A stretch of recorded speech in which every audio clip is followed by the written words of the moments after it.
আসসালামু আলাইকুম সবাইকে। আশা করি সবাই ভালো আছেন। লাস্ট কিছুদিন হলো আমার খুবই খারাপ সময় যাচ্ছিল। তাই আর দেরি না করে ফ্যামিলি মেম্বারদের সাথে বেরিয়ে পড়ি রিফ্রেশমেন্টের জন্য। লাইফে আর যাই করে না কেন নিজেকে বেশি সময়ের জন্য খারাপ সময়ের সাথে রাখা যাবে না। নিজেকে রিফ্রেশ করতে হবে, হাসি খুশি থাকতে হবে। আর হ্যাঁ, ওভার থিংকিং করার আগেই নিজেকে কোনো না কোনো কাজে ব্যস্ত করে নেবেন। তাহলে আপনার চিন্তাটা একটু হলেও কমে যাবে। যাই হোক, ফ্রিতে অনেক জ্ঞান দিয়ে ফেললাম, কেউ আবার মাইন্ডে নেবেন না। কোথাও ঘুরতে গেলে আগে আমরা রং ঢং করি, তারপর আমরা খাবার খাই। তাই ভিডিও করে নিচ্ছিলাম। আরে আরে, এই কি সুন্দরী ভাবি দেখি আবার আমার ভিডিও করতেছে। এইদিকে বান্ধবী আবার শোক পালন করতেছিল, কারণ সে মেকআপ করতে পারে নাই, তাই ওরেও কিছু ফ্রিতে জ্ঞান দিলাম। আর এই তো সুন্দরী, ওরে কিছু বলা মাত্র পোজ দেওয়া শুরু করে। যাই হোক, অনেক রং ঢং হইলো, এখন খাওয়ার পালা। খাবার অলরেডি অনেকক্ষণ আসছিল, আমরা বসে বসে স্ন্যাপ ভিডিও এগুলাই করতেছিলাম। মোমো আমার খুবই পছন্দের একটা খাবার, বাট ভিডিও করার ঠেলায় খাবারটা ঠান্ডা হয়ে যায়। আর এই খাবারটা ঠান্ডা হলে একদমই ভালো লাগে না, বাট কিছু করার নাই, ফলটা তো আমাদেরই ছিল। যাই হোক, এরপর চলে আসে চাউমিন, এক এক করে সব খাবারই চলে আসছিল। দেন আমি মোমো সার্ভ করতেছিলাম সবাইকে, আর কি কি যেন বক বক করতেছিলাম। আর এইদিকে বেচারির প্লেটে সব সস উল্টায় পাল্টায় পড়ছে। সে যেখানেই যায় সেখানেই একটা করে কাণ্ড করে ফেলে, লাইক হই হই রই রই কাণ্ড। পাঞ্জাবিতে এই বাচ্চাটাকে কি সুন্দর লাগতেছিল, তাই না? বড় হলে না জানি কতগুলো মেয়ের ক্রাশ হবে। ফাইনালি এখন খাওয়ার পালা, কিন্তু দুঃখের বিষয় হলো খাবারটা একেবারেই ঠান্ডা হয়ে গিয়েছিল। এই রেস্টুরেন্টের রিভিউগুলো দেখেই আমরা ওখানে যাই, এর আগে যাওয়া হয় নাই, এটাই ফার্স্ট টাইম ছিল।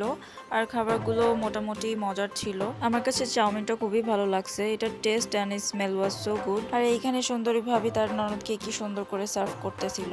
মোমোস আর চাউমিন খাওয়া শেষ করতে না করতে পিৎজা আর কোক চলে আসে। তো কোকটা আমরা অনেক আগেই অর্ডার করছিলাম, বাট এটা একটু লেটে সার্ভ করে। আমি খাবারের কোনো রেটিং করব না। পিৎজা আমার কাছে মোটামুটি লেগেছে, কারণ এক একজনের টেস্ট এক এক রকমের হয়ে থাকে। এতগুলো খাবার খেয়ে নড়তে পারতেছিলাম না, তারপরে অনেকক্ষণ বসেছিলাম, মনটা চাচ্ছিল এখানে ঘুমায় যায়। কিন্তু ভাই ট্রাস্ট মি, আর কিছুক্ষণ বসে থাকলে হয়তো ওনার এসে বলতো আপু আপনারা কখন যাবেন। তারপর সবাই কুতুর কুতুর করে হাঁটতে শুরু করলাম। ভাবি নাকি পার্লারে যাবে, তার আইব্রোজ করাবে।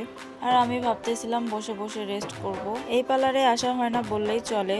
ছোটতে আসতাম আম্মুর সাথে হেয়ার কাটের জন্য, আর এখন বড় হওয়ার পর তো নিজেই নিজের চুল কেটে ফেলি। পার্লারের কাজ শেষ করে আমার বাসায় চলে যাওয়ার কথা ছিল, বাট ভাবি আমাদেরকে আইসক্রিম আর চা খাওয়াবে, তাই তার জন্য ওয়েট করতেছিলাম। ফাইনালি ভাবির আইব্রো প্লাক করা ডান। দেন আমরা টুকটুক করে হেঁটে চা খেতে চলে যাই।